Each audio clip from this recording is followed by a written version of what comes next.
మన నాథుడును ప్రభు అయిన యేసుక్రీస్తు వారి అతి పరిశుద్ధమైన నామంలో ఈ వీడియో చూస్తున్న అందరికీ కూడా ముందుగా నా వందనాలు. ఇకపోతే మన కరోనా కర్తంబి తర్వాత గోచి అండ్ ఆల్ గలీజ సేనల బ్యాచ్ మొత్తం తర్వాత లలిత్ కుమారు తర్వాత తదితరులు ఈ కిల్లి భాస్కర్ అని ఇంకా చాలామంది మతోన్మాదులు ఉన్నారు చూడు. వారంతా ఏమంటారంటే పవిత్ర బైబిల్లో మానవులు చేసిన నీచ పాపాలను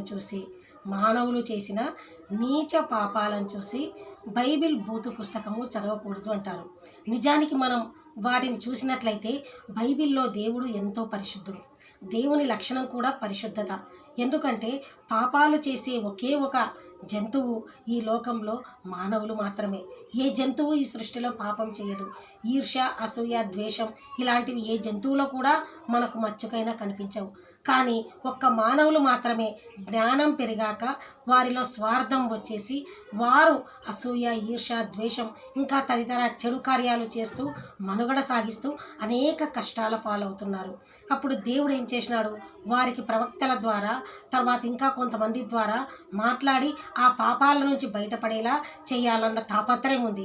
అలా మానవులు చేసిన నీచమైన పాపాలను ఒక లెక్కకు చూసుకుంటే వావి వరుసలు లేని పాపాలను, ముఖ్యంగా ఆది మానవుల్లో కూడా వారికి జ్ఞానం పెరిగాక మొదట వారిలో కూడా వావి వరుసలు లేని సంబంధాలు ఉన్నాయని సైన్స్ నొక్కి వక్కానించి నిరూపించిన సత్యం. అలాగే మనుషుల్లో కూడా అది పెరిగే కొద్దీ ఇంకా ఎక్కువైంది. అలాంటి టైంలో దేవుడు ఎంతో నైతికతను చూపించాడు. ఏ జంతువుల్లో కూడా ఇలాంటి కామేచ్ఛ ఉండదు. కోరిక ప్రతి జంతువు ఈ సృష్టిలో సంతానం కోసమే జత కడతాయి. కానీ ఒక్క మానవ మృగం మాత్రం అది కోరికలు తీర్చుకోవడానికి జత కడుతుంది. అందుకే ఈ ప్రపంచంలో ఇన్ని అక్రమ సంబంధాలు తర్వాత ఇంతగా ఇదైపోయింది లోకం. ఇప్పటికీ అది పెరుగుతూనే ఉంది. కాబట్టి నైతిక విలువల్ని బోధించిన ఒకే ఒక గ్రంథం బైబిల్ మాత్రమే. అందుకే అది పవిత్ర బైబిల్గా చెప్పబడింది ఈ లోకంలో. ఏ గ్రంథానికి లేదు. శ్రీరామాయణం అంటారు, తర్వాత మహాభారతం అంటారు, భగవద్గీత అంటారు, కానీ పవిత్ర అన్నది మెన్షన్ చేయలేదు. ఎందుకంటే వారి దేవుళ్ళ వావి వరుసలు లేని సంబంధాలే అందులో ఉన్నాయి. దేవుళ్ళు కూడా అప్పుడప్పుడు పాపాలు చేస్తారని వారి గ్రంథాలు తెలియజెప్పాయన్నమాట. ఆ విధంగా ఉన్నది కాబట్టి అది పవిత్ర అనలేదన్నమాట. కానీ సనాతన దేవుళ్ళ వావి వరుసలు లేని పాపాలను ఎత్తి చూపించి అది చెయ్యకూడదు అని చెప్పిన బైబిల్ బూతు పుస్తకం ఎలా అవుతుంది? ఈ థంబ్నెయిల్ చూసినారంటే ఈ స్క్రీన్ షాట్లో చూసినారంటే మీ అందరికీ ఒకటే అర్థమైపోతుంది. ఏమిటంటే ఏది బూతు పుస్తకము అన్నది స్పష్టంగా ప్రతి ఒక్కరికి అర్థమైపోతుంది. ఇక క్వశ్చన్ లేదనమాట. ఇంకా క్వశ్చన్ అడగాల్సిన పనే లేదు ఎవరికి. స్పష్టంగా అర్థమైపోతుంది.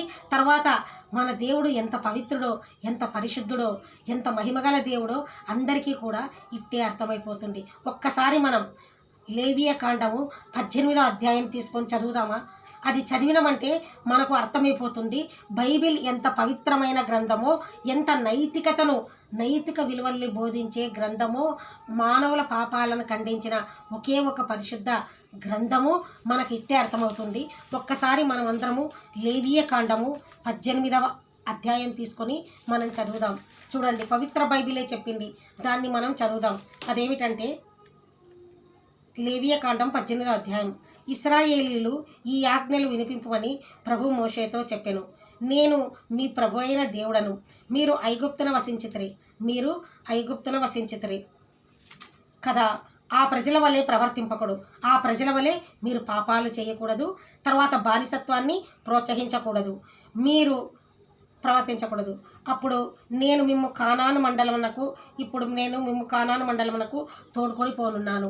మీరు అచ్చటి ప్రజల వలె ప్రవర్తింపకుడు, వారి ఆచారములను పాటింపకుడు. మీరు నా ఆజ్ఞలను చేకొని వాని ప్రకారం నడుచుకొనుడు. నేను మీ ప్రభుడనైన దేవుడను.